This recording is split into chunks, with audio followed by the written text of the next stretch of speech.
नमस्कार मित्रांनो, आज आपण या ब्लॉग मध्ये बघतोय की आज आपले मित्रबंधू रोहन दादा आजच्या या वाढदिवसाच्या निमित्ताने आपण त्यांना हार्दिक शुभेच्छा देऊ. हा प्लॅन अचानक ठरला आणि आज आहे रोहनचा बड्डे. येता येता आमचा गाडीमध्ये टाईमपास चालू होता.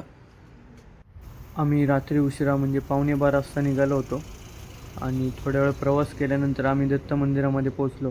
पुढच्या साईडने तर मंदिर बंद होतं, मग मागच्या साईडने गेलो.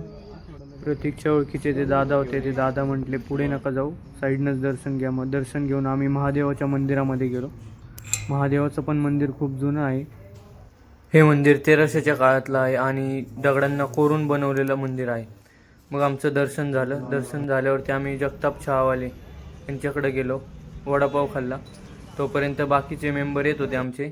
रोहनचा बड्डे होता त्याच्यामुळे मग ते आल्यानंतर आम्ही केक कापला आणि आम्हाला घरी येता येता 4 वाजले. चला चला.